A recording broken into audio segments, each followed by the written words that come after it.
Okay, I think we will go ahead and proceed. So thank you everyone for joining us today on this conversation about hate in Halton.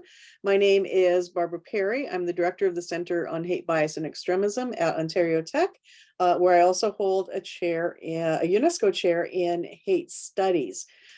Before we proceed, I would like to acknowledge that the land on which Ontario Tech operates has for thousands of years, excuse me, been the traditional land of the Mississaugas of Scugog Island, a branch of the Greater Anishinaabe Nation, which includes Algonquin, Ojibwe, Odawa, and Potawatomi. Today, this meeting place is still home to many Indigenous people from across Turtle Island.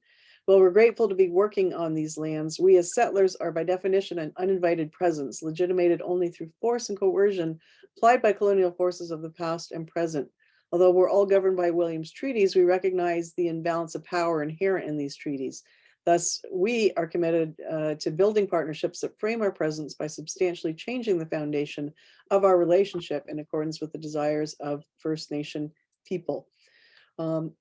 Yeah, so very happy to welcome you here. The bulk of the show is for Kara and Kimberly to lead, but I did want to open with a few comments to sort of put their findings in context. So while they're going to focus on Halton, I thought it might be interesting to start by putting that in a national context, the data that you're going to hear about in a national context today.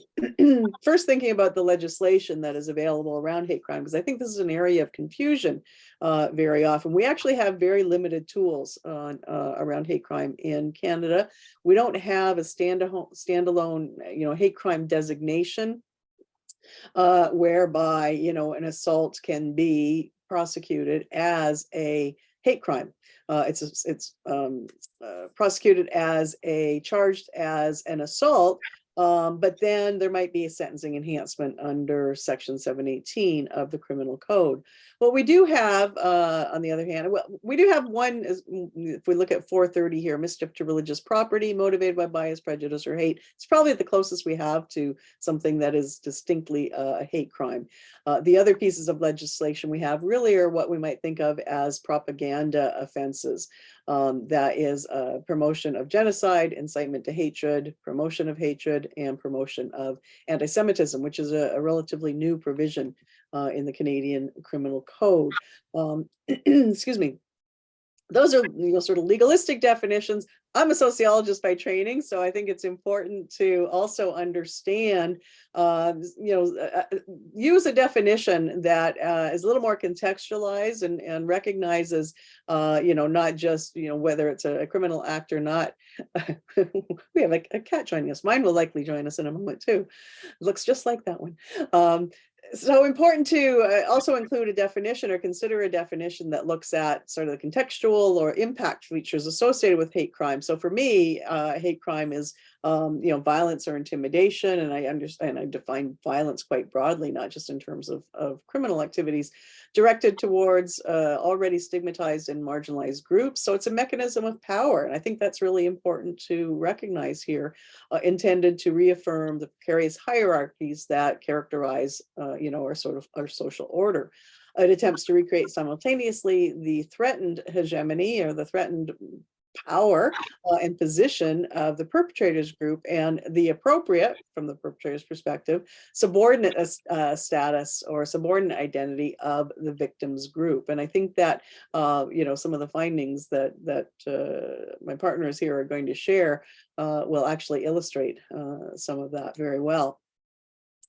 So I know we're going to talk about the distribution of hate crimes, who's experiencing hate crime in Halton. So I thought it would be interesting to look at the Canadian data, so we have a good sense of where Halton stands in that respect. I'm just trying to get this thing out of my way. There we go. So these data that I'm going to share with you are all from the latest StatsCan report on police reported hate crime. And so we see here from 2009 to 2020, there's not a lot of variation for the first few years when we're collecting data. Then in 2017, we see a dramatic leap, 47% increase in hate crime that year.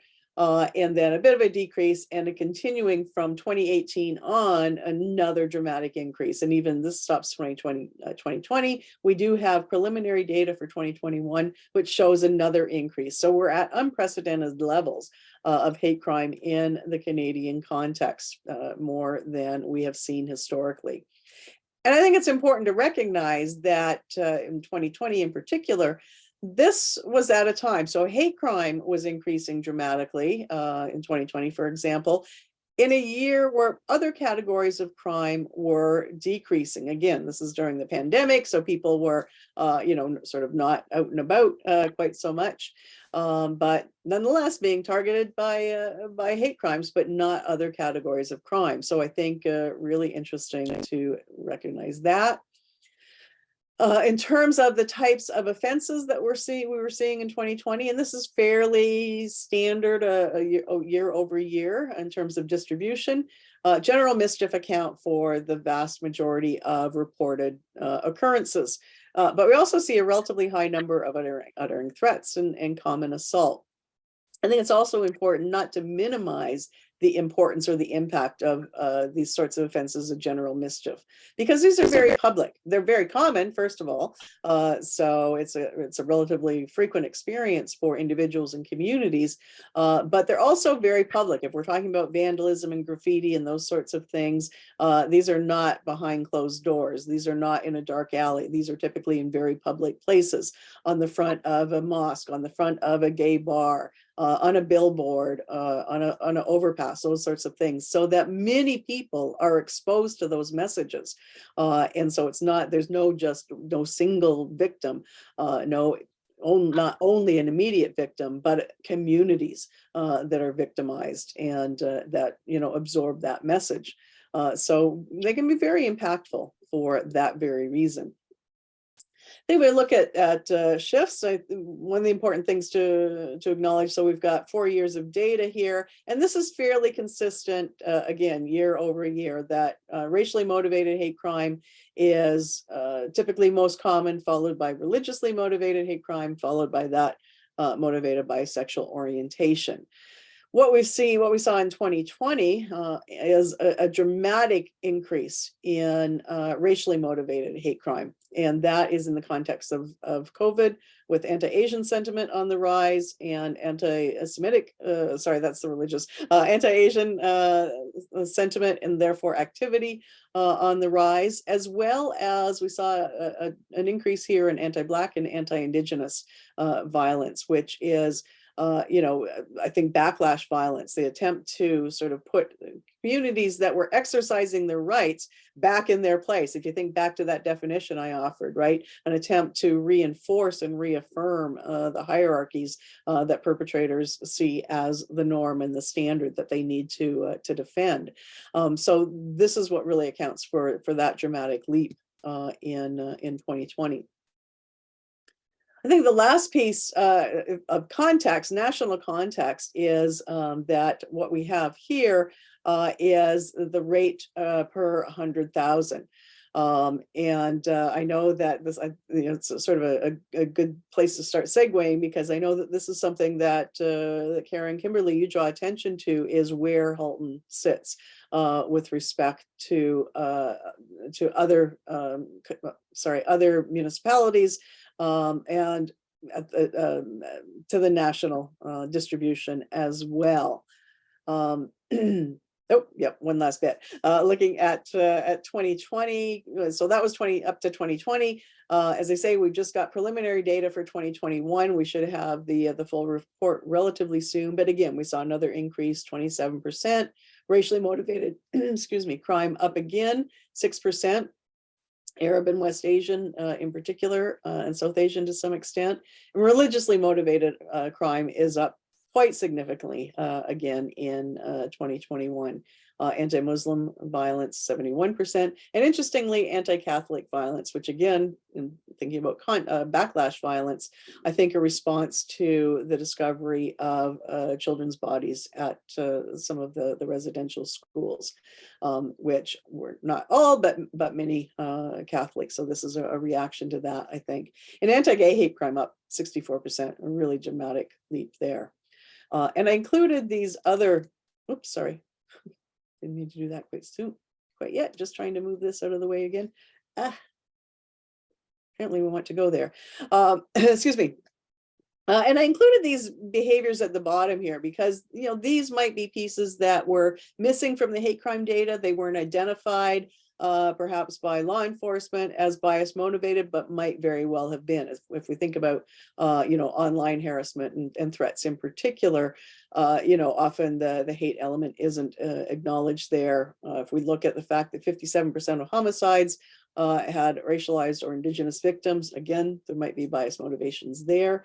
Sexual assaults, another increase there. And I think there's a tendency not to consider sexual assaults, violence against women within this category of hate crime. But, it's quite possible that some probably sizable proportion of violence against women is misogynistic violence, is informed by, cultural attitudes and ideas about women's place and women's roles and the need to control them, if you will. So I think it's important to recognize that we know anyway that hate crime data are underreported and and undercounted, and I think that this is another piece of that puzzle. So this is the data for 2020 from the Halton Regional Police report on hate crime. So you can see what the distributions are here in terms of hate crime, hate incidents, and suspected hate crimes as well. So a total of 18 hate crimes, 33 hate-related incidents, and 15 suspected hate crimes, and you can see the variation across the communities in Halton as well. So with that sort of context, I will turn it over now to Kara and Kimberly, and thank you for the opportunity to partner with you.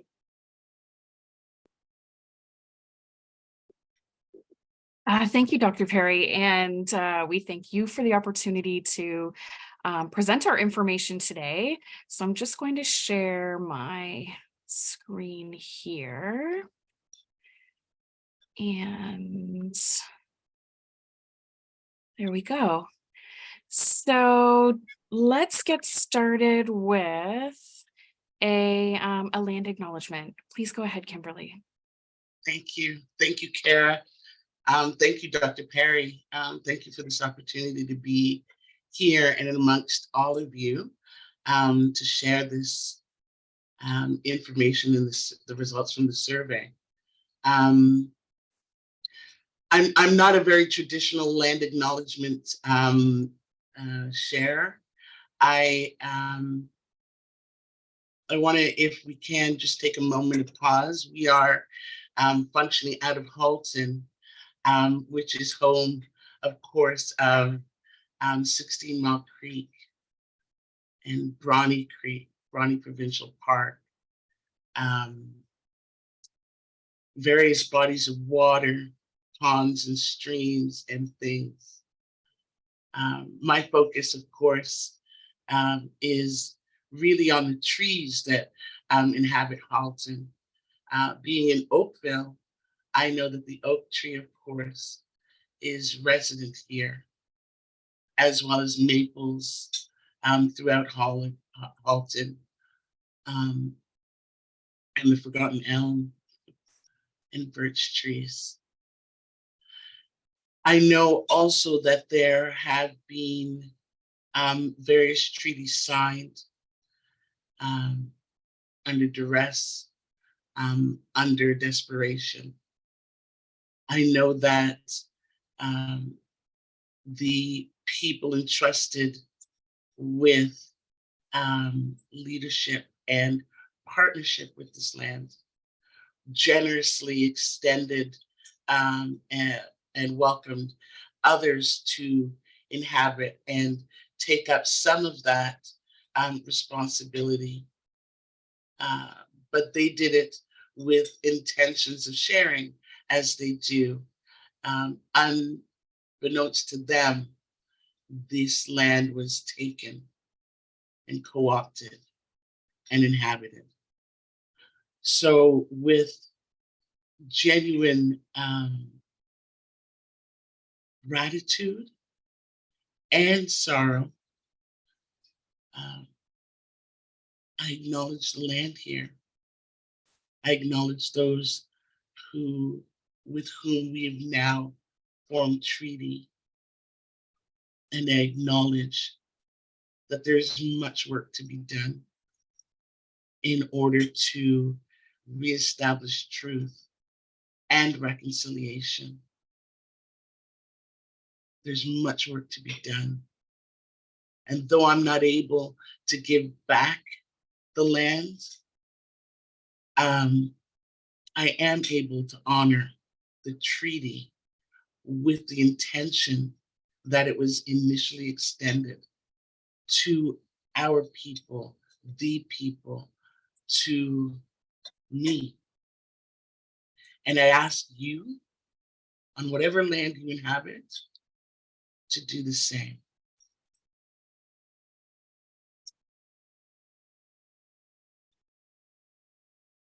Yeah. Thanks, Kimberly. Kimberly is also now going to share with us our trigger warning. Yeah. So the subjects today, the conversations today are going to be kind of heavy for some, surprising for others. And it may cause some alarm or at least discontent. And if that is the case for you, I encourage you to take good care of yourself. You know, be mindful of what it is that you need in order to stay in the space. Be mindful of the content that you are taking in, and know that you are free to take breaks. This recording is being, or this webinar is being recorded, so you can exit out, receive the recording, and watch it at a later time in bite-sized pieces to better manage the way the information falls on you, if that is what you need. And so by whatever means necessary, seek help if you need it. As you can see, there are resources here that you can connect with should you need to. Just be kind to yourself and to others around you. Thank you. Wonderful. Kimberly, would you like to introduce yourself and why you're here? I'm here at the request, really, of Miss Kara Hart. That was what brought me to work with hate crimes and understand hate crimes in the very beginning, back in 2020, when we started the work of the Halton Coalition for the Prevention of Hate Crimes. And I was delighted to partner with the John Howard Society, Kara Hart specifically, and go down this road of uncovering what hate crimes looked like in Halton. I, up until that point, was not really aware of hate crimes, but, well, I shouldn't say I wasn't aware of hate crimes. I hadn't done the kind of data exploration that Kara introduced me to. But I am a registered psychotherapist with True Roots Counseling Services here in Halton. And I have worked in trauma specifically since the late 80s, establishing True Roots in the early 90s. And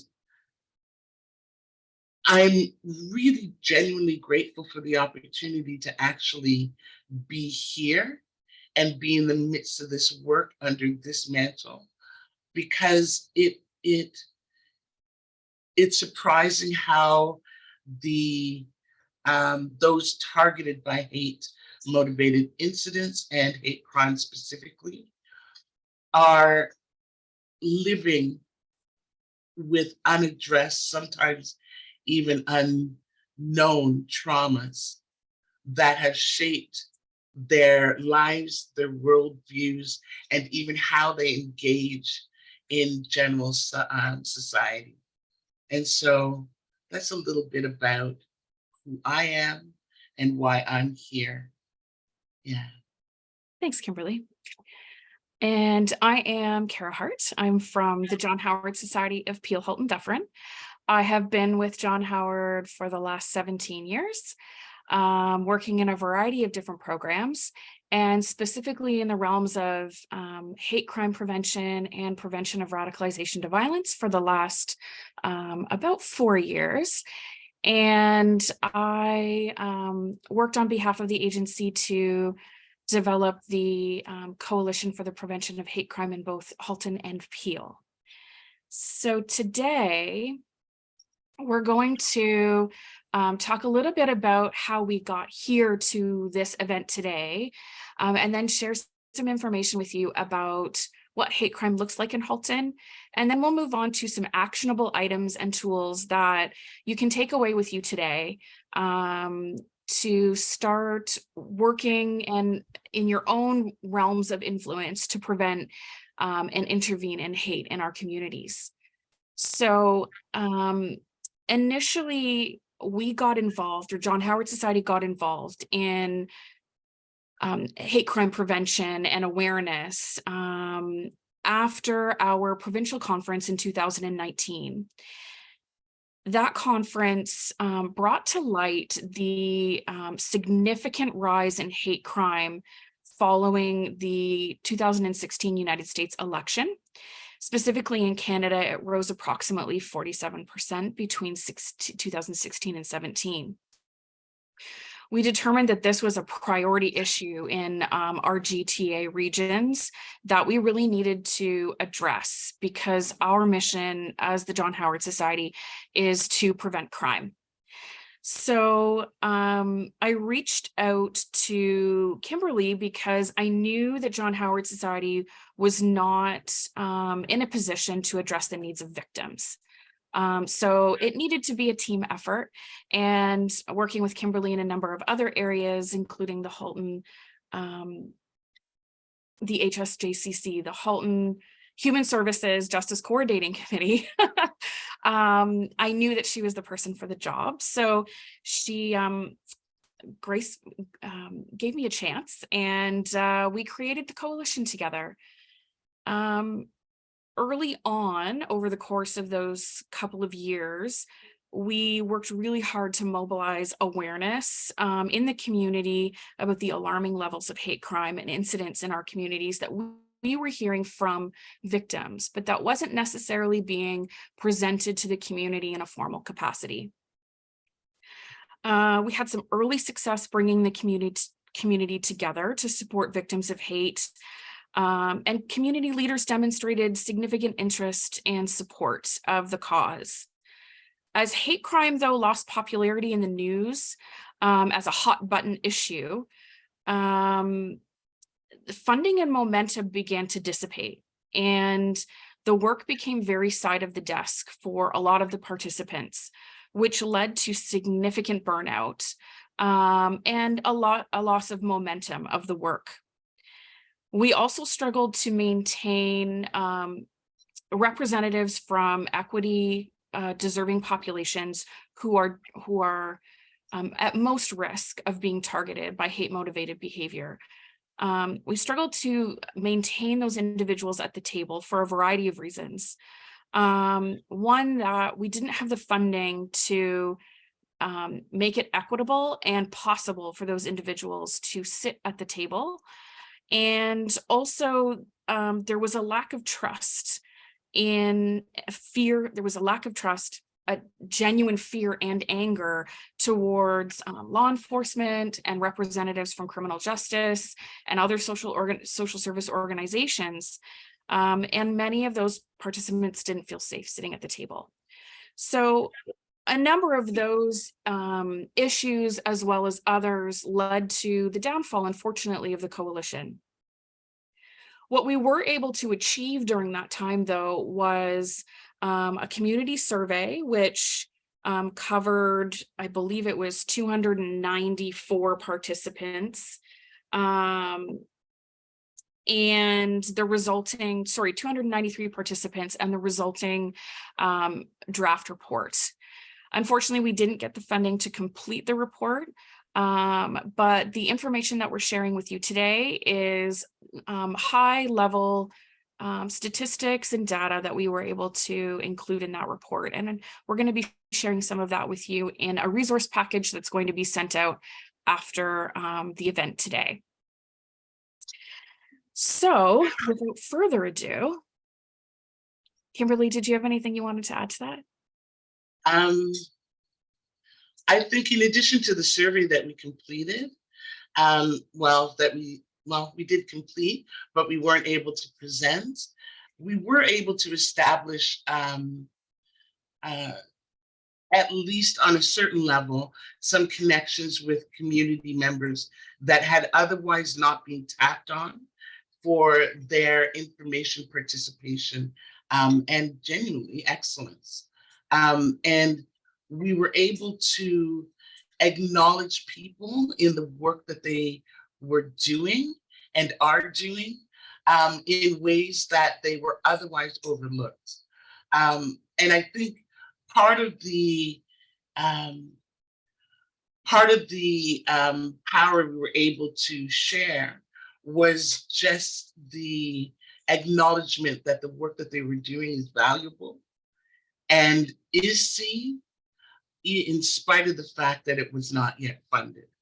And so our hope continues and remains that they will be supported in the work that they are actually doing.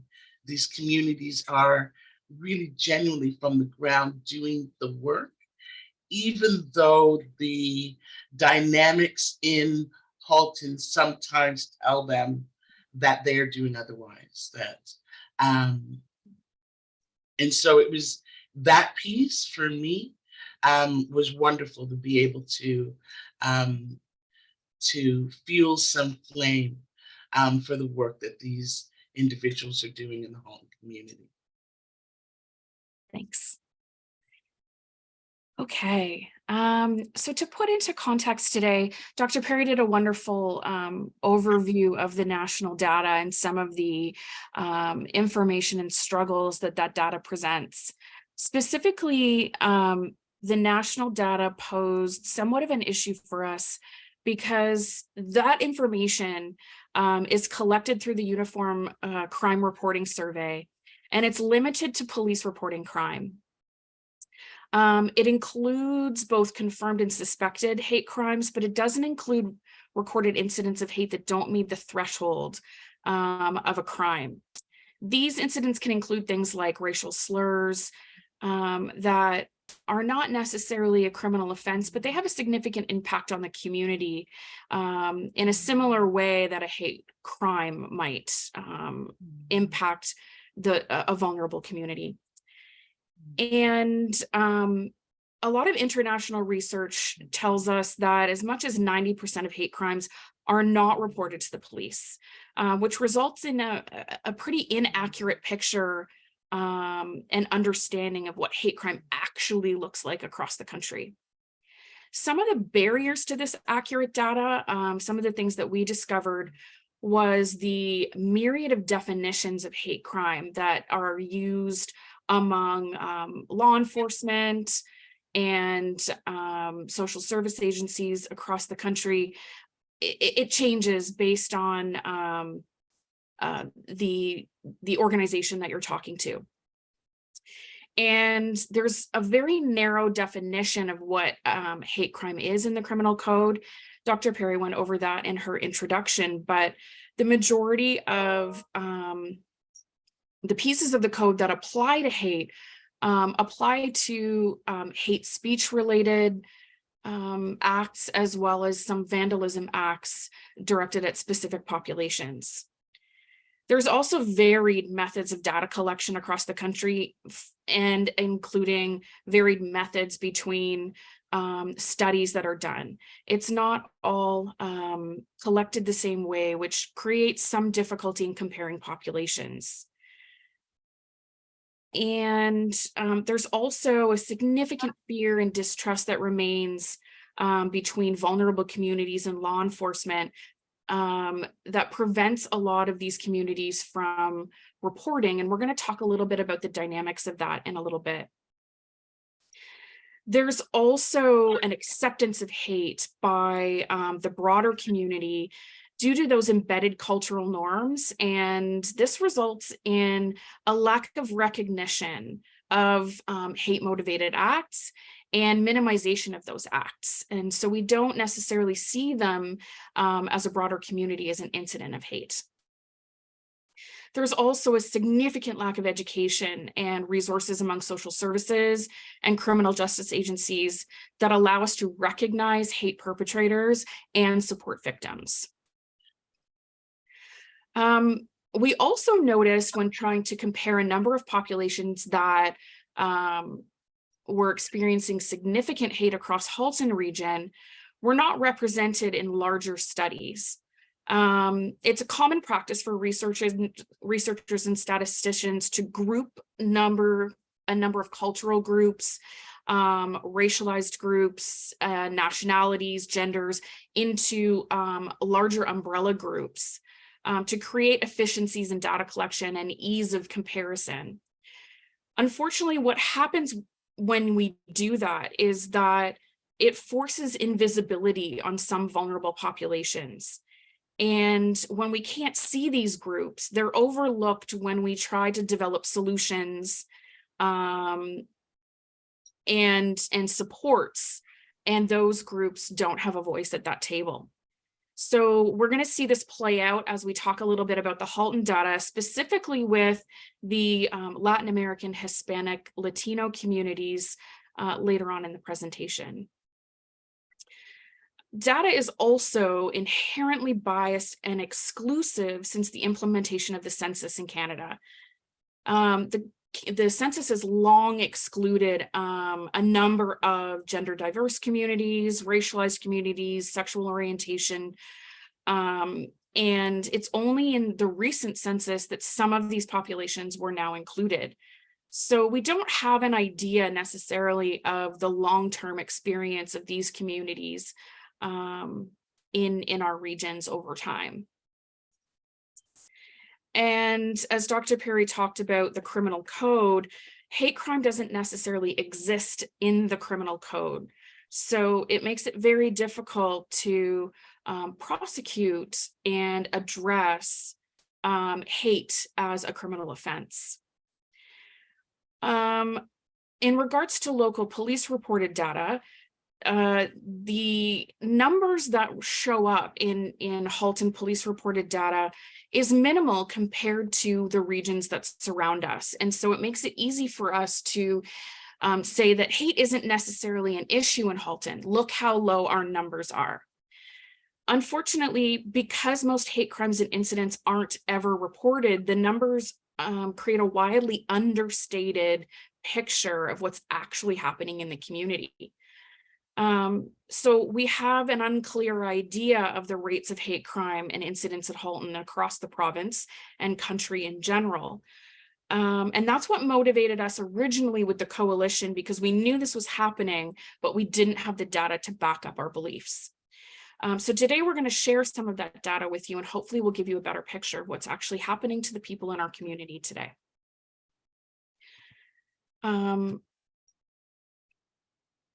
So we're going to move forward with Halton specific information now. So let's take a closer look. Sorry, I'm double screening today and I'm not used to doing that. So It's all good. What did the survey tell us in Halton? As I said, we surveyed 293 individuals across the region from a variety of populations and demographical groups. So survey respondents who identified as victims in the survey told us loud and clear that hate crime incidents are happening at a much higher rate than what's currently being demonstrated in the available data. They also painted a significant picture of lifelong victimization, many populations experiencing 20, 30 or more incidents over a lifetime. As you can see in the top two statistics on the slide, the rate of victimization in Halton right now is calculated at 50 incidents per 100,000 people, according to our data, whereas the national rate of victimization is 7 incidents per 100,000 people. And I believe for 2022, the data is 8 incidents in 100,000 people. So we know that, unfortunately, hate is pervasive and people are being victimized and not seen, unfortunately. So 23% of survey respondents reported victimization in the 12 months prior to data collection, and 56% identified being victims over their lifetime. This equated to 53 individuals experiencing 273 incidents of hate and an average of 5 incidents per person over a 12-month period.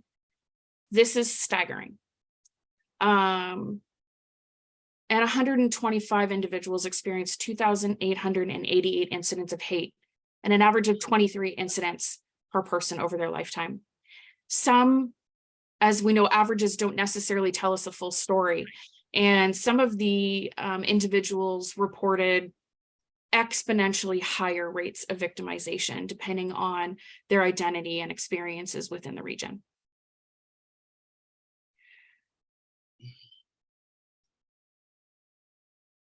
So who were the victims? This information, there were a variety of different groups who experienced hate over this period. First, we look at the LGBTQ community, and specifically those who identify as gender diverse.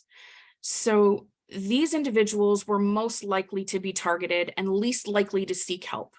And this is consistent with international research at this time. 33% of the gender diverse community experienced hate crime during that 12-month reporting period.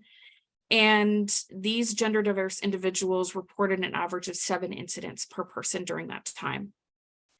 Unfortunately, trans individuals are at a higher risk of being targeted by hate-motivated behavior, particularly Black trans women. Individuals who identified being targeted for their sexual orientation, 47% of this population identified that they were targeted for their sexual orientation during that reporting period. And they experienced an average of 6 incidents over that time period.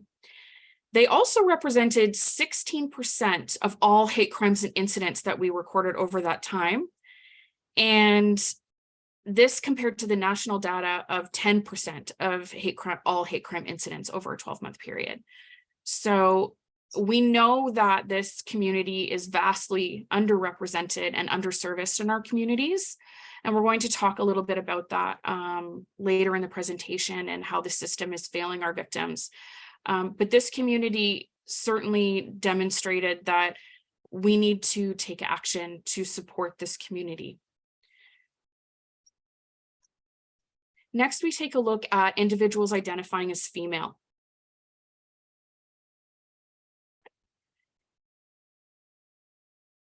Um, 22% of individuals identifying as female in our survey group reported that they experienced hate crime in our reporting period. They experienced 50% more incidents than those individuals who identified as male. And 50% of those identifying as female indicated that they were targeted for their gender, whereas 19% of those identifying as male indicated they were targeted for their gender. Some of the qualitative information that came through for us, individuals were indicating that even when they reached out for help, unfortunately, their experiences didn't qualify them for help with agencies necessarily that support victims of violence, because a lot of the incidents they experienced wouldn't necessarily meet the threshold of a crime. Next, we take a look at religious communities. Unfortunately, we didn't ask enough questions in the survey to get a really good picture of various religious communities and how they were experiencing hate crime in the community. What we do know, though, is that 50% of this population experienced a hate crime over the reporting period, at an average of 6 incidents per person over that time. And 100% of this population had experienced hate crime over their lifetime. That equated to an average of 23 incidents per person. And more than half of this group I'd also identified as racialized, and primarily identified as South Asian. Then if we look specifically at racialized communities, the most targeted group was our Black community. According to the survey data, 63% of the Black community identified that they were victims of a hate crime or incident in the 12 months of data collection, and 100% identified being targeted for their race. The national data indicates a steady rise of hate crimes targeting the Black community, and the Black community also continues to experience the majority of hate crimes, according to the national data that's available to us. The next group we'll take a look at is our South Asian community. They were significantly overrepresented as a victim group in Halton region compared to the general population. They experienced 5 incidents per person over the 12-month period and 16 incidents per person over their lifetime. Another population that is vastly underserviced in the Halton region. Our Indigenous community. 50% of those respondents who identified as victims had experienced a hate crime in the 12 months of data collection, at an average of 4 incidents per person. It's important to note that members of the Indigenous community are more likely to be targeted at a younger age and more likely to experience violence and injury associated with hate-motivated crime than other populations. And this is demonstrated in a number of really great research papers, as well as in the Statistics Canada information that you can find online at Statistics Canada about hate crime and the experience of the Indigenous community. Hate crimes targeting the Indigenous people increased 152% across the country in 2020. The Latino, Hispanic, and Latin American communities, as I indicated earlier, were a population where they, unfortunately, in the national data and in many research papers were lumped in as an other category. And so there wasn't a lot of information specifically about this community and how they experienced hate in Canada. Lots of information about how they experience hate in the United States. They comprise a small percentage of the Halton population, but they were also significantly overrepresented in the Halton data. They experienced 31 incidents per person over a lifetime and higher rates of violent hate-motivated behavior. And they're not captured in police national statistics. And as I said, they're considered an other population. So unfortunately, they're forced into an invisibility in in our region as victims of hate and crime, and not serviced. Next, we talk about individuals living with a disability. We, again, did not ask enough information to get a totally clear picture of this. But what we did find is that those who identified being targeted for their disability had experienced more hate-motivated crime over their lifetime than other demographical groups at 36 incidents per person. This brings us to the topic of intersectionality. And intersectionality is where the various points of your identity meet together. And intersectionality increases the risk of all of these populations when you factor in more than one identity factor. So, for example, the rate of hate-motivated violence increases for Black trans women. And Muslim women are also at an increased risk of hate-motivated violence. So the more factors you add to an individual's person as their identity, the higher risk they are for being targeted by hate-motivated behavior. So you might ask, where is all of this happening in the community? Let's take a look at that.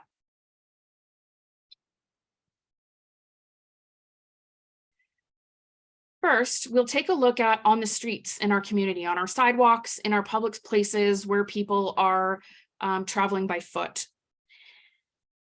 Hate is generally happening in everyday situations as people navigate these public spaces and access services. The report we developed in the Peel region through that coalition identified that hate victims were experiencing these situations, and it was affecting their access to the social determinants of health.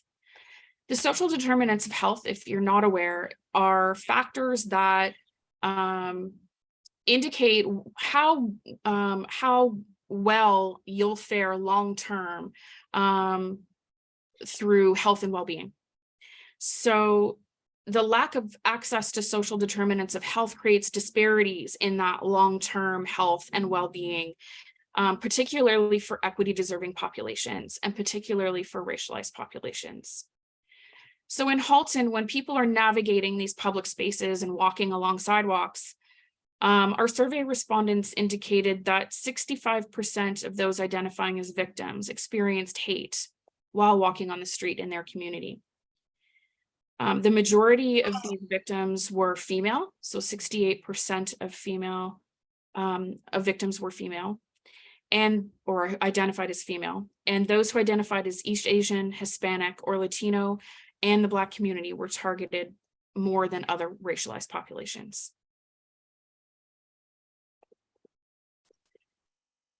Next, we'll take a look at this being in school.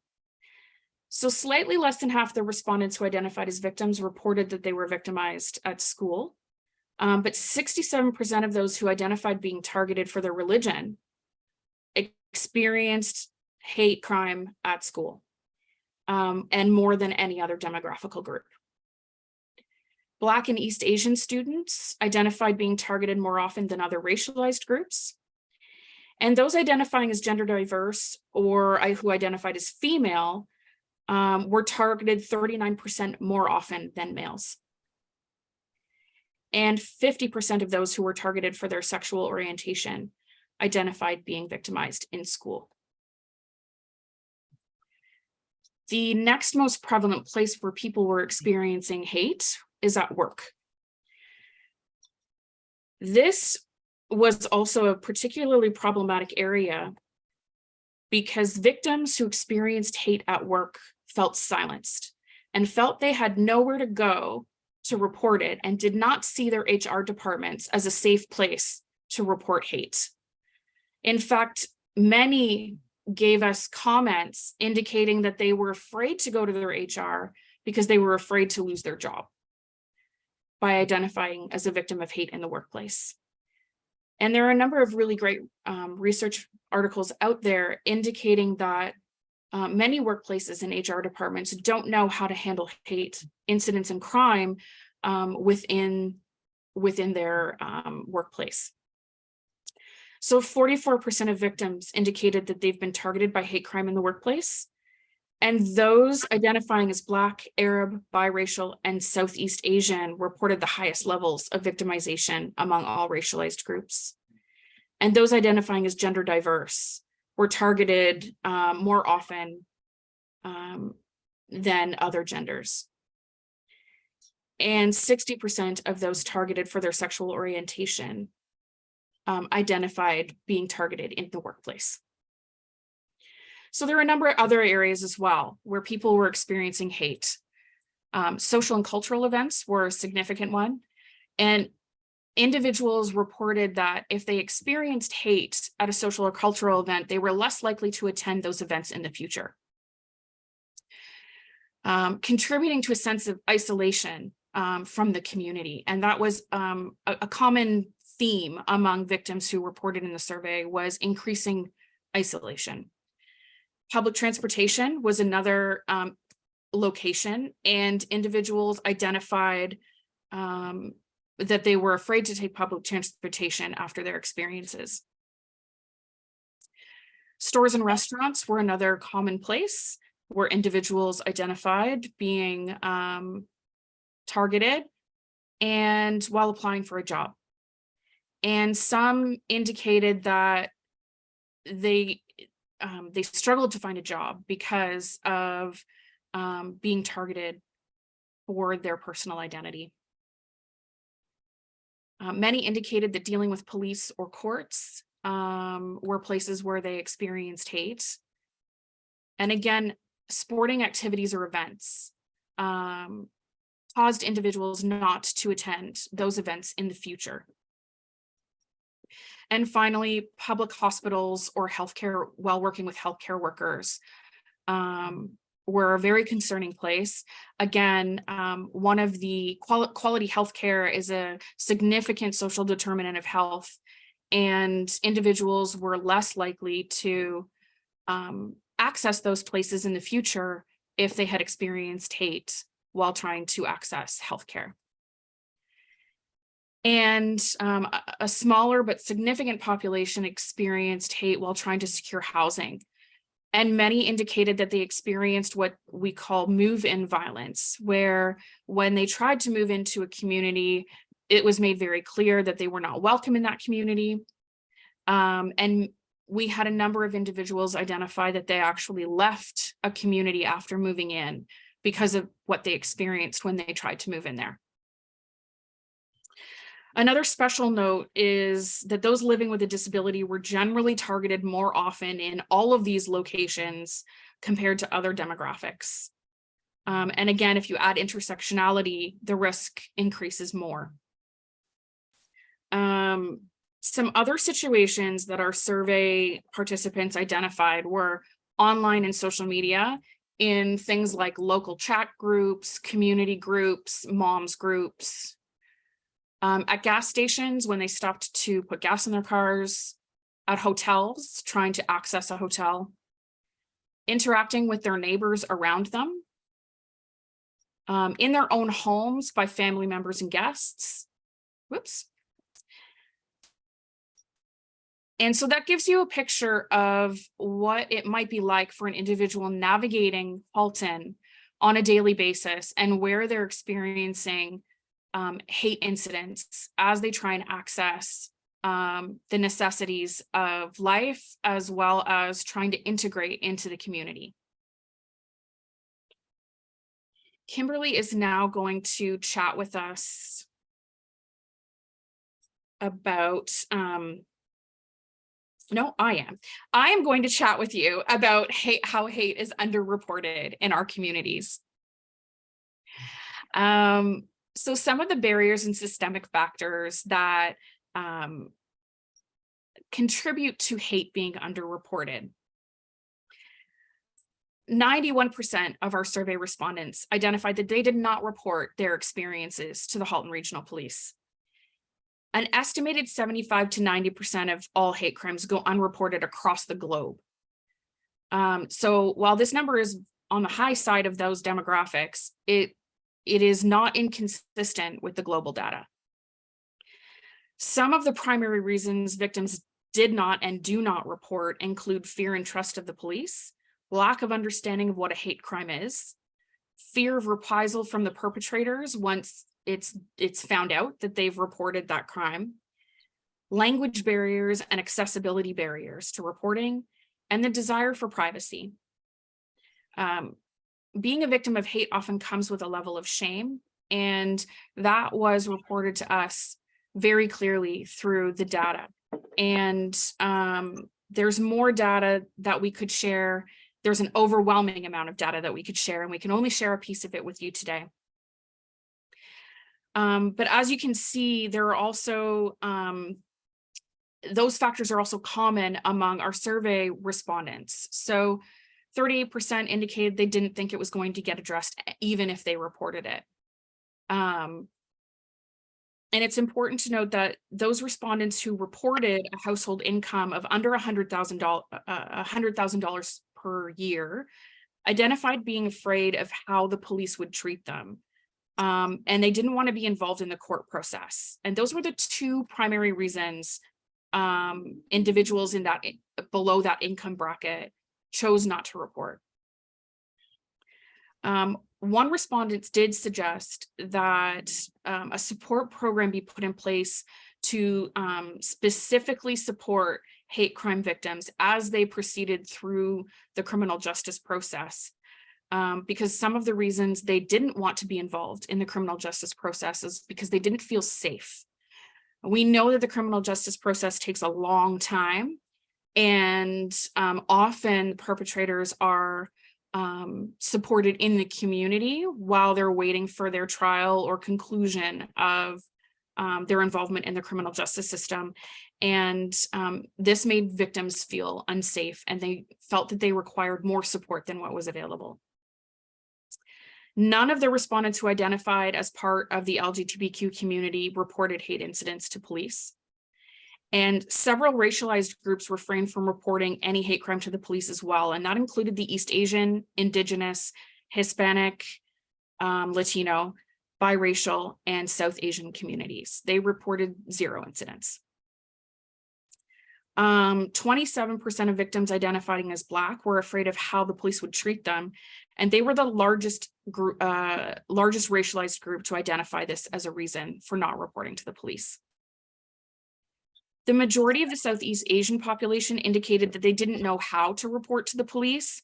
And all of the Indigenous respondents also indicated that they didn't know how to report a hate crime.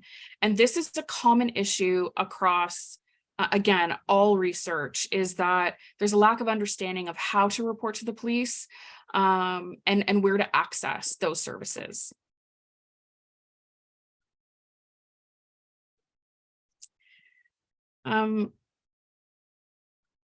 So police services across the country continue to minimize the experience of those communities who are continually pushed to the margins, particularly Indigenous women, gay and trans individuals, and Muslim community members. And officers across the province have also identified a pervasive us and them mentality among frontline officers and strong personal biases towards the communities who are often the targets of hate crime. And this is impacting officers' ability to respond well to hate crime and develop a sense of trust and comfort with the communities that they're serving. Survey respondents also identified that fear of reprisal as they were waiting for the court process to take place. And they indicated that increased supports would increase the likelihood that they would report. A wonderful resource summarizing some of this information and some of the barriers to reporting, particularly some of the issues with law enforcement across the province, is in a recent paper published by Dr. Perry and Dr. Samuels-Wortley called We're Not Where We Should Be. And this paper will be included in the resource package that we'll be sending out after today's presentation.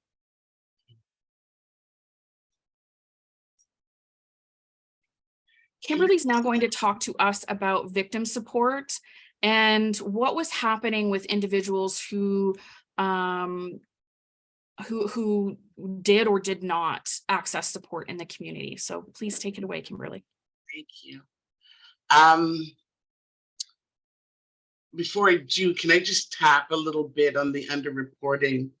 Only because when we look at the areas in which people have experienced hate motivated incidents, hate crimes, understanding that there's a certain level of vulnerability that these people who've been targeted already experience because of the power differential, because of the imbalances in terms of their positioning within the community. When they are then victimized, it is often a traumatic response that pulls them into a place where they will shut down and just try to get over whatever happened to them.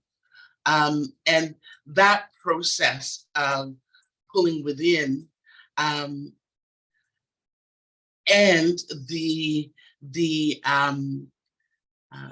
reality of the victimization puts them in a position where they're not able to reach out for help unless and until that help is previously identified and that they have established a level of trust with those with whom they are speaking. So being aware of the fact that how to report isn't clearly identified, the safety of reporting isn't necessarily well known, and a trusted individual to walk with them through not just the process of reporting, but the following requirements thereafter, after a report is made. What happens to me if I report and this individual gets angry, if this individual continues, if this individual is not admonished for the behavior that they bestowed upon me, then that behavior becomes even more intensive, potentially. And so there's a genuine fear in reporting. And then, of course, there is often such internalized disbelief that reporting seems to be the last thing that they are capable of doing. And so there are, as Kara has indicated already, there are many reasons why people would not report. And yeah, many reasons why people would not report. But what is significant is that what is being reported is just a fragment of what is going unreported. And when we look at Halton as a whole, what we can be sure of as a result of what has been reported and documented as a hate crime and or hate motivated incident in Halton, and what our survey has pulled up, what we can be sure of is that there are a multitude of highly traumatized individuals living in Halton, whose voices have not been heard, whose experiences have not been unpacked or addressed, whose families and communities are often aware of this harm and the vulnerable position that they are now in, the fact of isolation and alienation from a community that they've come to call home is a genuine issue of concern.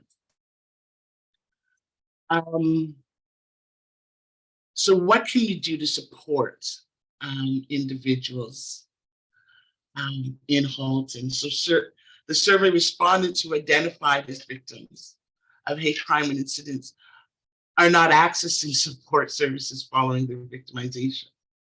The survey did not generate a clear picture as to why this is, but long-term research, it does give us a general idea. So a provincial evaluation of provincially or federally funded victim support programs identified a number of barriers to access.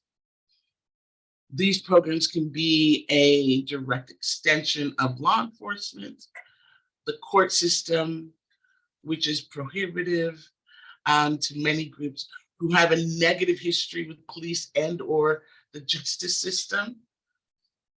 And then most often they have a limited scope of who can access funded services at their agency, and the availability of services have limited timelines and criteria. So they're just even in the manner in which the services are distributed, there's time constraints. There are prohibitive criteria that form barriers for people who are accessing support. And so also because of the ambiguity of hate crime under the legislation, some of these services and supports are not available to victims of hate, which is awful. And then there is also limited understanding related to who can be referred to these services and how referrals can be made. Only 35% of these services offer responsive programming based on culture, race, age, or gender. Only 35%. Secondary victimization by victim support and mental health practitioners is also a common experience among victims of hate-motivated crime and incidents. So very few service providers have adequate training to support victims of hate, and they often minimize or undermine the experience of the victim. Few service providers have a clear understanding of hate crimes and incidents and the effect they have on the individual victim, the family, and the community. So generally speaking, the services that are in place often re-traumatize and or have such limited understanding of the individual and their experience that they don't give the individual an adequate space to express what has happened to them, feel safe in order to do that, and genuinely unpack the trauma of what they've experienced. If it is not identified or believed to be an actual incident or traumatic experience, if the individual, based on their identifying, intersectionality or presentation, if they're not known and if they're not understood as an individual, first, much of the time that they would be spending with the service provider would be to educate them on who they are, and then share the intensity of the experience that they've endured, all while basically bringing their helper up to speed with what their personal circumstance and situation is. And all of that prior to even engaging with a service provider is something that the those targeted by hate crimes already fears, anticipates, and guards themselves from. Part of that actually speaks to why things are unreported. Who wants to go through the hassle of educating those who are claimed to be in a position to help you, but they cannot see you, they cannot hear you, and they certainly don't know you. So how can they then help you? These are some of the systemic barriers that many victims of hate crimes and hate motivated incidents experience.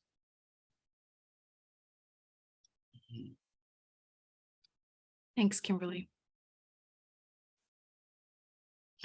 Just one thing that comes to mind is also the disparity between the help that survey respondents identified as being most effective was in the private sector, which is not accessible to the majority of the individuals who identified as victims. And so we have this disparity between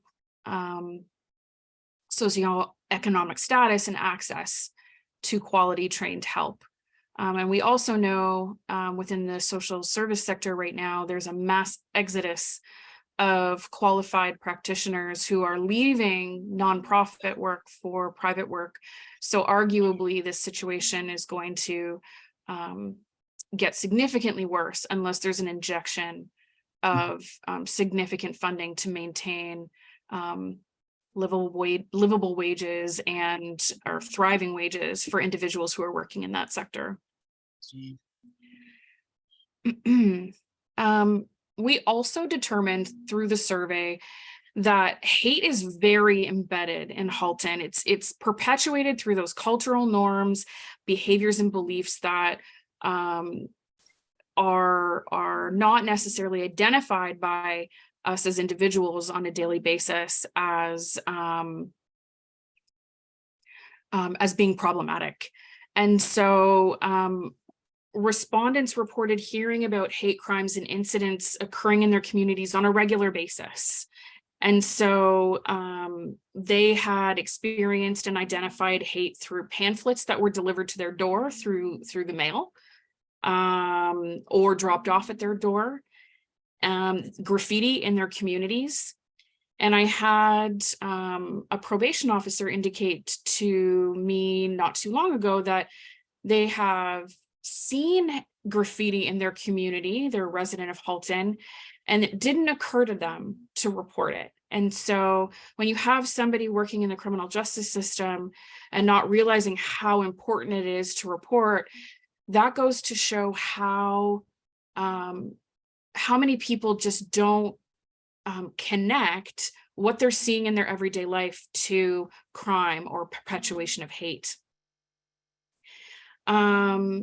Hate was also identified as a norm within family and social groups. And so the use of stereotypical humor across all demographics was pervasive. Stereotypical humor is often used to justify why certain groups are treated poorly or have less rights or less access than other groups. And they allow us to categorize people and make sense of the world around us, but they also perpetuate bias, and we unconsciously attribute certain traits to all individuals of that demographical group. These biases become beliefs and are normalized through humor in our homes and social contexts. And we pass these beliefs on to future generations.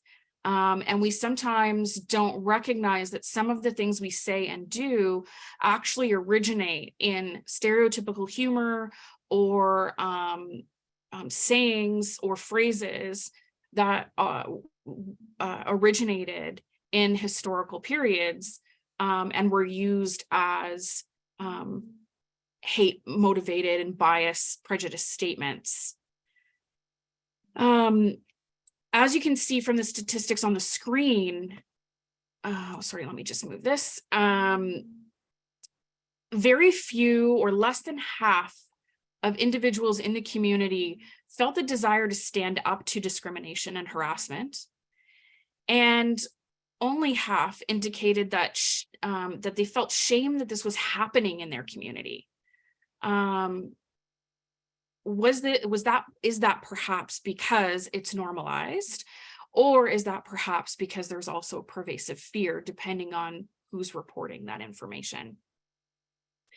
And then well over half of the respondents reported that stereotypical humor takes place in their home on a regular basis. And even more, a higher percentage, so 85% of those who identified stereotypical humor usually happens in their home, meaning it happens more often than other groups, had a household income over $75,000 a year. So it was more prevalent in higher income households than lower income households. And a higher demographic indicated that stereotypical humor was happening in their social groups.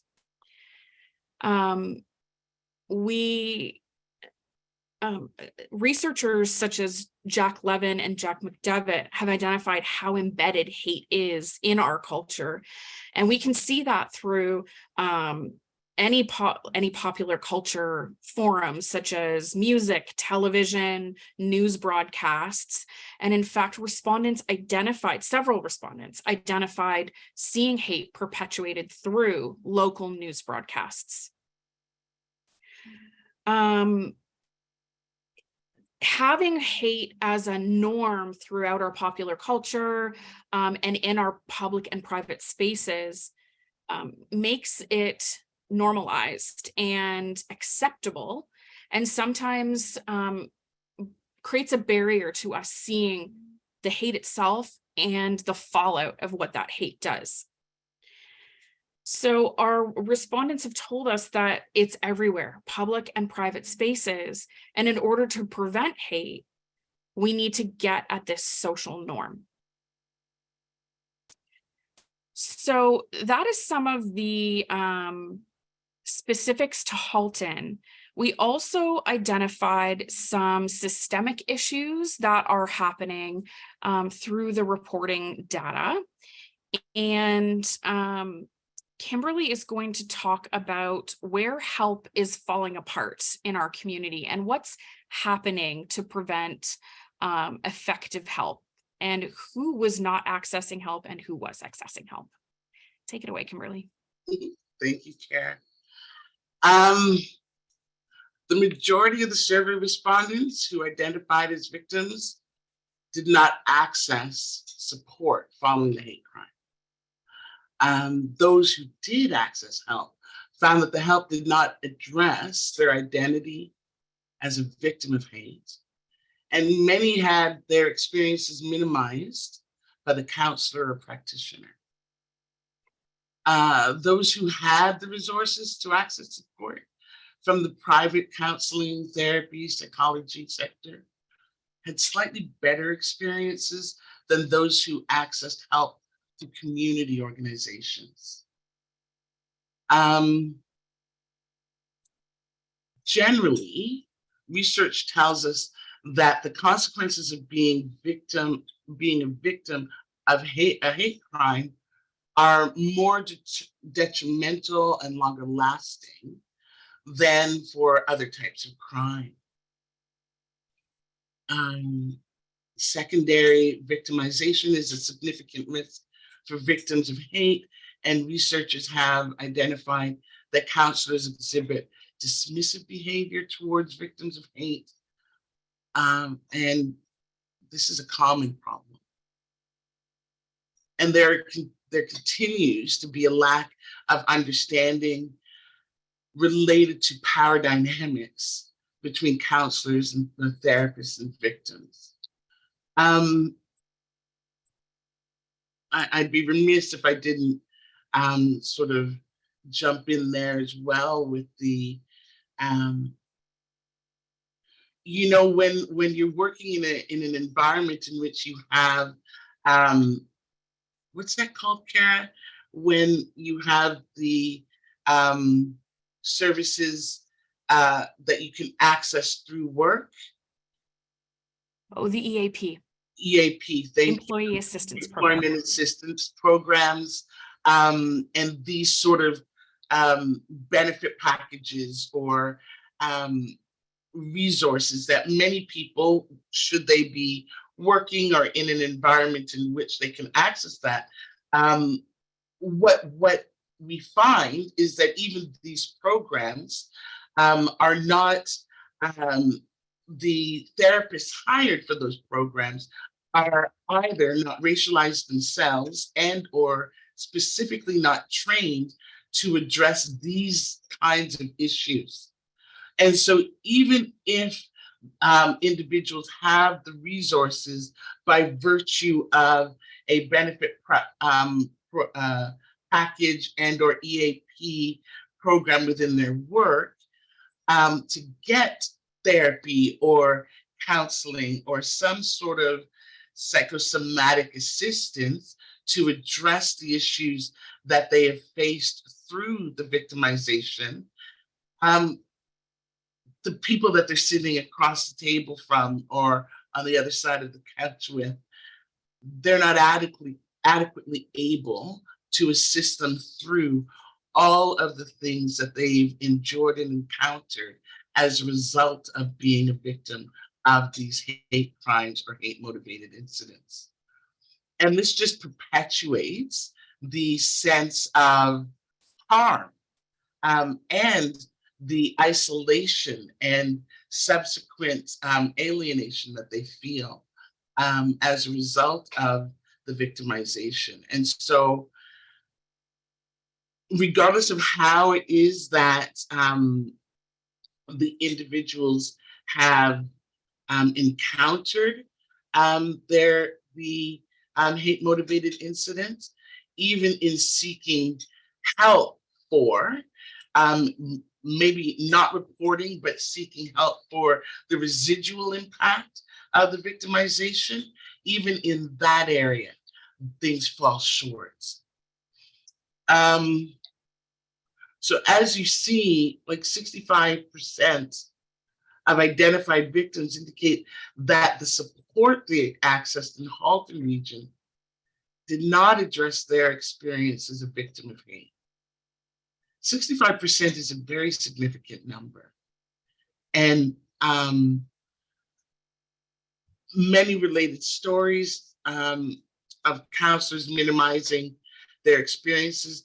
This is the piece in which the counselor or therapist on the other side of the couch isn't adequately trained to address the issues of the individual targeted by a hate crime or hate motivated incident is expressing. And so therein lies the minimization of that individual's experience. Being told, just get over it, or the individual is not here, or the myriad of other comments tossed at the individual in the midst of their retelling of their incident is not at all helpful, and again, re-traumatizing for the individual. I think one of the biggest areas in which, or ways in which we fall short, is that we are not specifically, not just trauma informed, but trauma responsive. And in the absence of being responsive to the individual's trauma, we continually re-traumatize the individual.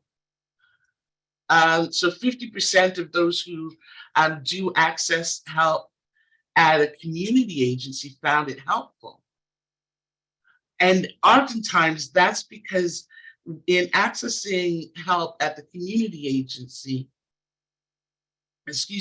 those are agencies and places in which the individual likely already has established a connection and a level of support. They've already been identified as a place where they can receive help for a myriad of things, not just a place in which they can bring this particular incident of trauma. And so because there are trusted relationships already formalized and established connections, it's a safer landing for individuals than going to a stranger, cold calling an EAP program, or establishing or trying to establish a relationship with an unknown therapist or counselor. 68% of those who accessed help in the private sector found it helpful. And again, this is often because the individual in the private sector is being trained specifically to assist in a trauma responsive manner. That being said, the private sector is not funded privately. It's not funded. And so the individuals need to access that through their own pocket and in their own pocket, which makes it something that's not accessible to all.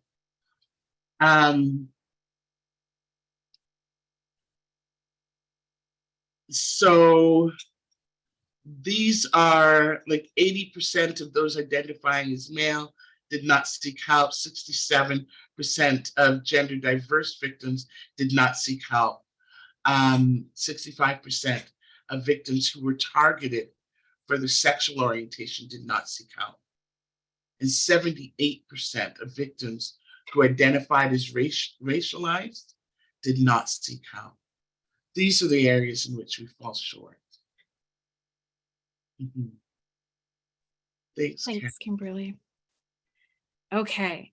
I'm going to skim through the next couple of slides because we'd like to wrap up within the next 10 minutes so that there's time for questions. But we also wanted to make sure that we're leaving you with some hope. So there's one last systemic issue that I'd like to point out because it's a stark example. So on the screen, you're going to see some screenshots over the next couple of slides that are from comment sections of news outlets or social media profile pages of law enforcement and news outlets across the GTA.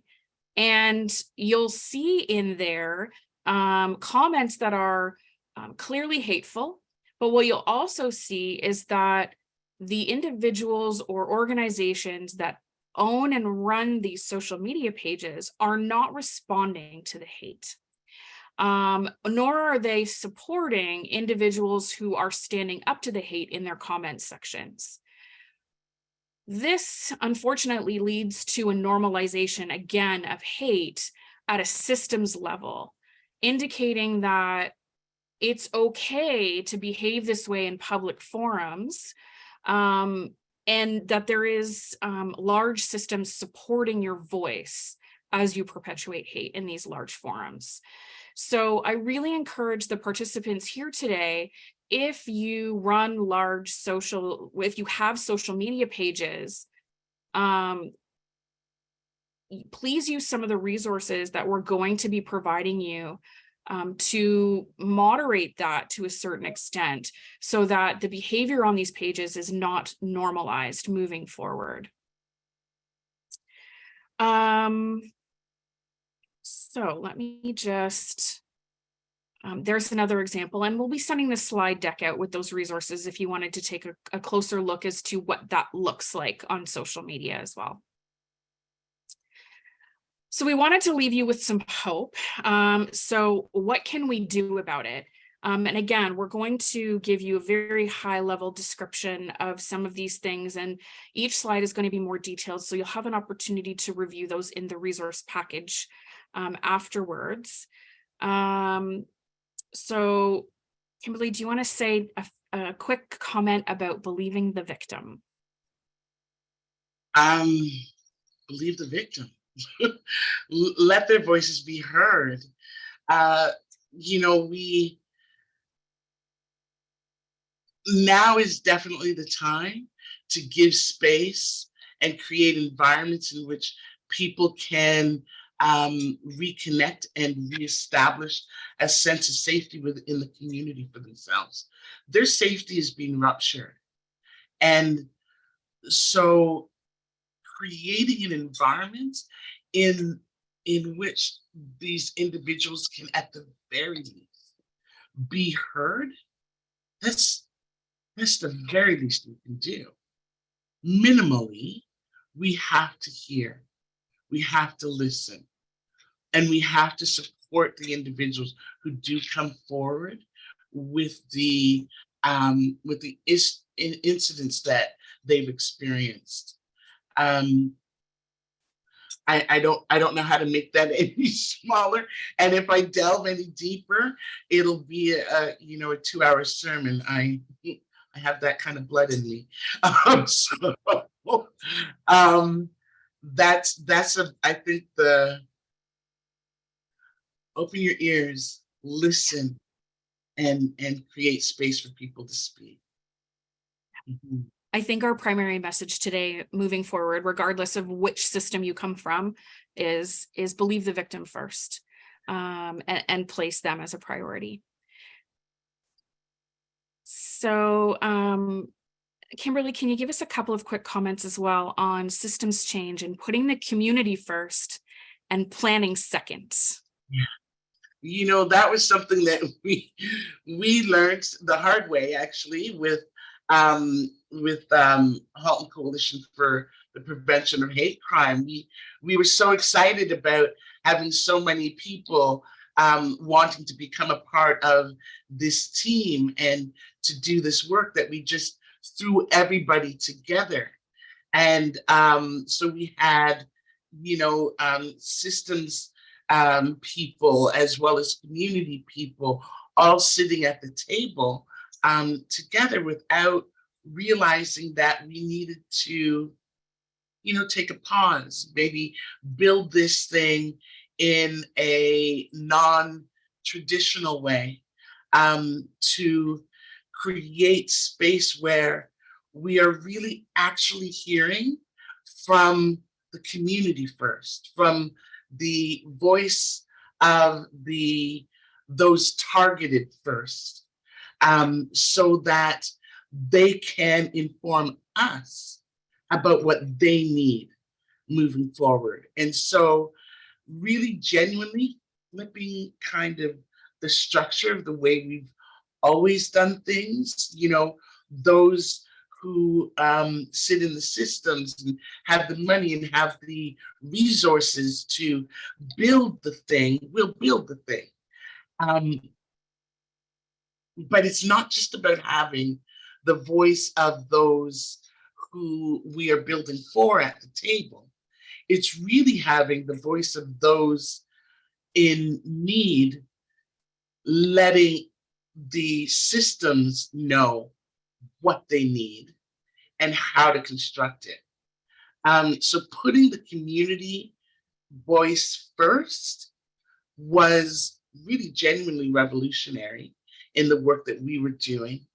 And it created the opportunity where the community felt safe enough to speak in such a way that we were then able to wrap around their voice and around their revelation the resources and supports and services that are there, and identify the resources, supports, and services that were not present. And I think by so doing, that gives us the opportunity then to plan more effectively for a system and a structure that will actually meet the needs of those individuals within the community that need the help the most. We need to have their voice first. Awesome. Thank you. Okay. So for those of you from community agencies, really what we would like you to do is, unfortunately, is going to cost money. And I know that this is a struggle with nonprofit agencies, John Howard Society included. DEI consultants and training cost money. What we've done in our resource package is provide you with a toolkit from the Anti-Black Racism and Systemic Discrimination table in Peel that outlines how to embed these practices into actionable items in community agencies. And we've also provided you with a link for gender-based analysis plus training through the federal government. And this is a tool that can help you identify some of the barriers to those communities that we're not adequately servicing, such as those who would be coming to us for help as victims of hate. Kimberly had talked about trauma-informed, but also trauma-responsive, and finding ways to, as nonprofit agencies and charitable agencies, to get political. And we know we can't be partisan, but we can be political, and we can use our influence and networks to bring issues such as victims of hate and the perpetuation of hate in our communities to the forefront and keep it relevant. And more than anything else is to collaborate. We tend to still work in silos because we're all going after the same pots of money. And those pots of money continue to get smaller. And so it creates competition in the social service industry and prevents us from working effectively in a collaborative manner. I invite you all to come and experience the Anti-Black Racism and Systemic Discrimination table collective in Peel. The work that that table is doing at a systemic level is mind-blowing, and it's a true example of agencies coming together and making huge change collaboratively, despite the struggles for funding. We also encourage you to support those solidarity movements that are coming out in the community, that are being brought forth by grassroots groups and advocacy groups who may not have the benefit of being incorporated, having a charitable status, or having consistent funding. And then finally, adopting that nothing about us without us mentality, and really designing services around the feedback from your clients. Government representatives. So for those of you who are here today from governments, prevention starts from the top down. The leaders in our community are the ones who are going to really be the ones to leverage those changes. So we've given you a number of suggestions here, but really what it boils down to is getting out into the community and seeking out the voices that have been silenced, or who don't have the means to speak out or come to town halls or make delegations to council, and prioritizing their needs and pushing legislation that increases the equity and access to the social determinants of health. If you value those victims of hate, then the community will begin to value those victims of hate. And then for government systems in general, again, it's about creating grants and funding that is sustainable for organizations and not simply project-based. This is a marathon. It is not a sprint. And project funding is not going to be significant enough to create the long-term change that's needed, and that needs to be led from the nonprofit sector rather than the larger systems. And again, supporting legislation and pushing for legislation that creates equity in the community. If we value the victims of hate, the community will value the victims of hate. And then next, we talk about how we improve services. So again, increased staffing numbers. And I mean, it's no question that the nonprofit sector is the best equipped to address this, but it needs the supports that are required to do that well. And our survey respondents definitely indicated that wait lists and reduced services are a significant barrier to them accessing the help that they need. We've also provided a number of public education suggestions for agencies to take on, particularly addressing the bystander effect and giving community members the tools, knowledge, and skill that they need to be able to intervene safely and have those difficult conversations at home. When we can change the way, when we can get at thinking patterns and create pushback to those hateful discourses and stereotypical behavior or stereotypical humor, we can get at those social issues. And so there's a number, again, of toolkits and resources in the information that we'll be giving you after today. For media outlets, definitely addressing the way that you position hate incidents or suspected hate incidents in the news, and making sure that you're keeping hate as a relevant topic, despite what the political position is at the time. The media feeds politics and motivates politics to do what's right. And so you have an integral role in your platforms for preventing and addressing hate. We've given you some tips on how to address hate in social media, and there's a specific toolkit that is provided as well. And then when we talk about law enforcement and the criminal justice system, it really is about addressing those long-term aversive racism ideologies that are prevalent, that prevent us from seeing the victim and putting the victim first. And we really encourage third-party reporting networks. They are being rolled out through 211 in other jurisdictions and tested right now. We're looking at testing one in Peel, because they really are showing that victims will report when they have a safe means to do so. Excellent. And a number of suggestions for the criminal justice system from the court standpoint, and exploring alternative measures to addressing perpetrators. When we try and go at prejudice beliefs directly, we end up causing the perpetrator to cling to those beliefs more strongly. And so we really encourage things like restorative justice, specialized courts, diversion, programming interventions, and things that can be done in the community to create a sense of belonging and acceptance of that individual as an individual, while also holding them to account for their behavior. The behavior does not equal the individual, and so we need to recognize that. And that traditional forms of punishment can do more harm than good in this situation. So we want to hold them accountable, but we want to address the issues that are causing the hateful thought processes, rather than simply punishing the resulting symptom.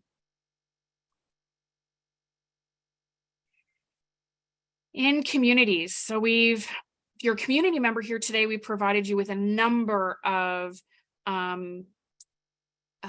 ways that you can support. And number one is believe the victim.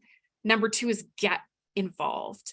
Go to rallies, go to solidarity events, contact your school board, contact your MP, MPPs, city councilors, encourage a wide variety of reading at home, really flex your critical thinking skills when you're online and determining where the information you're reading is coming from.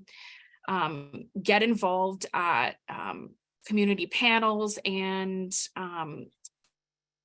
town halls to make sure that hate and prevention of hate is a priority issue in your community. Again, education system, not working in a silo, removing barriers for participants of parents, for parent participation in a variety of areas, from developing their child's individual education plan to participating in parent councils, and making sure that the systems you have in place to address hate are consistent and providing the help that the victims have identified that they need.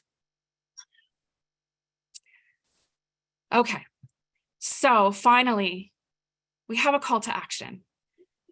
Kimberly, did you want to go through our call to action in a minute or so?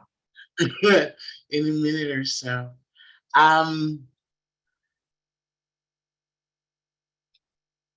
I'm not even sure what to say or how to say it in a minute or so, but really and truly, we need to be engaged in the work of dismantling the current structure that holds or maintains space for hate-motivated incidents and hate crimes to continue to flourish in Halton. And so our call to action is really to have you get engaged, sit at the table, listen, do the work, do the work in the packages that we send out, and know that we are circling back around next year to do a check-in and see how we are actually able to have met the calls and the action that we commit to today and every day. Even by being here, we're grateful that you've come. We're grateful that you've listened.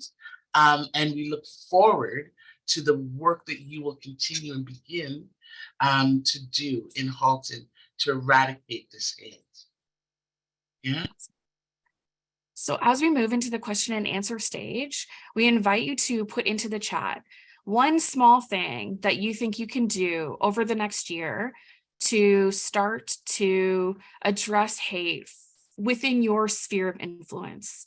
And so some of the suggestions may have come from the slides, or maybe through the information that you learned today, you've come up with something that you know that you can address within your personal private sphere, or at work, or with your child, or something along those lines. So if you could put one small action into the chat so that we can share some ideas. And we will move into a short question period and try and answer as many questions as possible.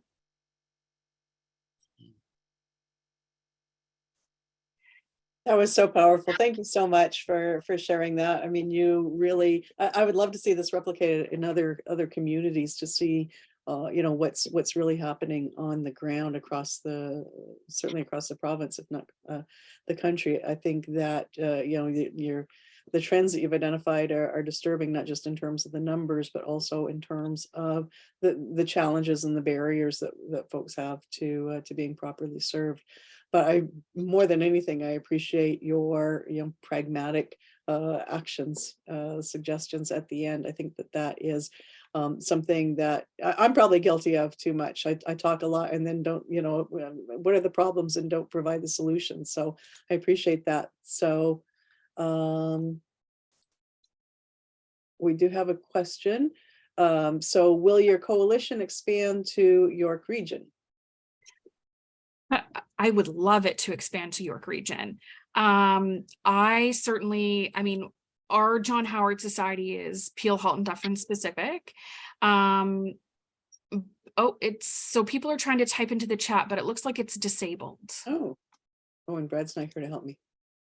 Oh, okay, there we go. Okay, so try the chat, folks. If you can include your one small action item. We'd love it to expand to York Region. So if there is someone you know who has the capacity to start this coalition, we are happy to provide them with the suggestions and resources we use to get going.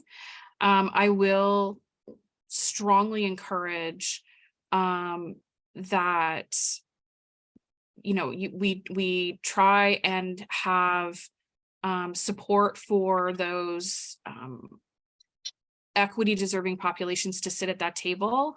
Because again, it's great to have the system members there who are paid to sit at committees. But our biggest hurdle was ensuring that the voices who needed to be there could be there, and funding was a significant barrier to that. So always happy to support that movement in other areas. So if there is someone in York Region, feel free to reach out. We will include our contact information in the slide deck that we'll send out after. And I'd like to say that we here at the center would love to do anything we can to support that work. So keep us in mind as well. Wonderful. Are there any other Are you able questions? to access the chat now? I think I opened it Yes. to everyone. So there we go. Yep, they're starting to come in. Any other questions? There must be questions out there. There was just, I think, such rich detail there. Hard to sort through what the priorities are. Yeah, absolutely. It's a lot to take in. Yeah. So the first action, my commitment to connect with community groups here in Halton to learn more about ways to make schools safer and reduce hate throughout the HDSB. Yeah.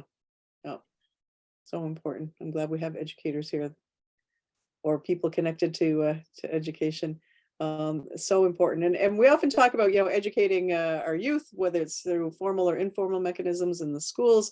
But we adults can use some education as well. And it's a much tougher audience to get at, right? We're not a captive audience. So, those of us that are here at the table today are probably, converted already. How do we reach out to those who are more resistant? Always a challenge. Yes, absolutely. Next action, be comfortable having conversations with people who are willing to listen, help educate others on what they don't know, starting with the smallest things. Yeah.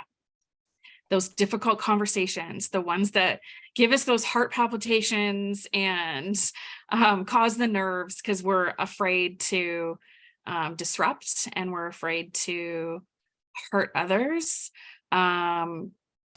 And I know nonprofits are always afraid of putting themselves in a position of alienating funders, and that can often prevent us from doing what's needed to be done. So absolutely. So now we're getting a couple of questions. So one, when an employee accesses EA hate incidents, is there a possibility of a connection back to the perpetrator? That's a really great question. Generally, no. And so that is why we have recommended specifically to the criminal justice system is restorative justice. And restorative justice in HR practices is a fairly new concept. And most HR departments have not included that type of support yet. There is information out there, and I will, now that you've said that, I will try and include restorative justice HR practices as a resource in that realm, because there is a lot of research demonstrating that restorative justice is a hugely effective measure when supporting victims and perpetrators. So I think that's an excellent question. Mm-hmm. Yeah, and I think it's interesting and important that you mentioned perpetrators there, and there were references earlier on, and just as victims are underserved, so too are perpetrators. Yes. Our system is not set up to be reintegrative or rehabilitative. It is punitive. So we have very few resources available, sort of within the formal systems. And I know John Howard Society, across the country have some great services in that respect, but I think we absolutely need to pay more attention to approaches that don't further embitter and embolden perpetrators, but that help them through their fears, their anxieties, their anger as well. Next question. This presentation was incredible. Indeed, it was. Agreed that the resources are critical to taking steps forward. What would be my first steps in making these connections? For example, you mentioned a group in Halton. So I think it's, about maybe two pieces, right? How to develop your own, sort of a strategy or a coalition within your own community, but also how to connect with others like yourselves that have a similar or have had and hope to again have a similar allyship. Kimberly, did you have any suggestions for connecting with some of those groups in Halton that are crucial to furthering this work. Unfortunately, the coalition has disbanded for now. We're not finished. But I know you're connected with many of these groups still. Yeah, and so we can connect with some of the communities in Halton. It's more a gentle sort of, or a smooth transfer. So if you were to get in contact with us, then we could bridge that connection with the community resources in Halton. Is one step of the way that we can do things. In every aspect of the work that we do, understanding that collaboratively, like working together to do things is always the best approach. In much the same manner as Kara and I work together all the way through this process, myself opening doors through which she could come, and she, of course, opening doors through which I could then go as well.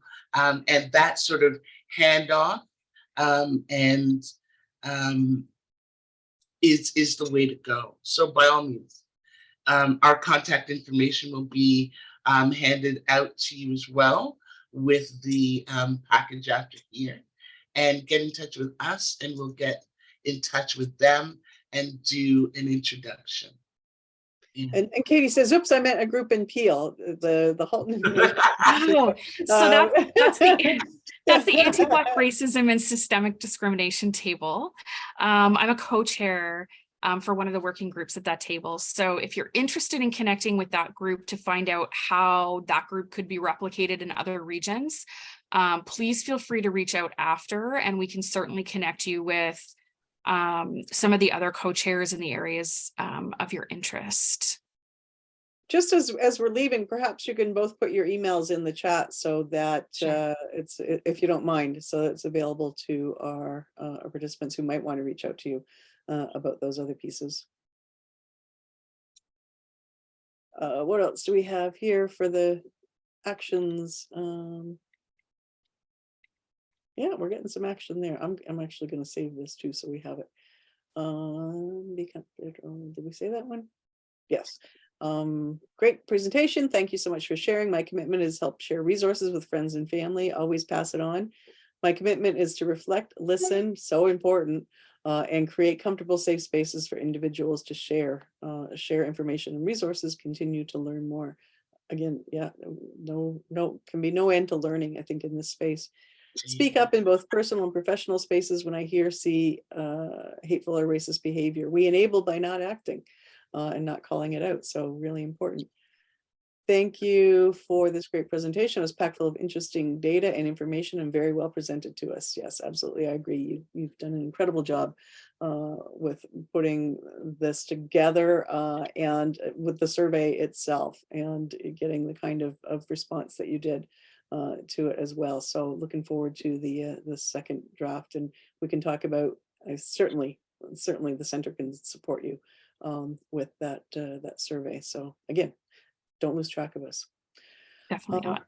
Okay, so looks like that is time. So thank you all so much for joining us, and most of you stayed through the bitter end in hopes, I think, that you learned from one another, and I appreciate that. That's the start of the community building around this space. So thank you so much again, Kara and Kimberly, for allowing me to host you through the center. And again, anything I can do to help you as you move forward. Thank you so much for the work that you have done and continue to do in this space, both within the coalition, but also in your personal and professional lives. So, the world will not change without change makers like you. So thank you. Thanks for having us. Thank you. Okay, thanks everyone. Enjoy your day. Stay safe out there the next couple of days. It's looking ugly. Take care. Bye-bye. Blessings abound.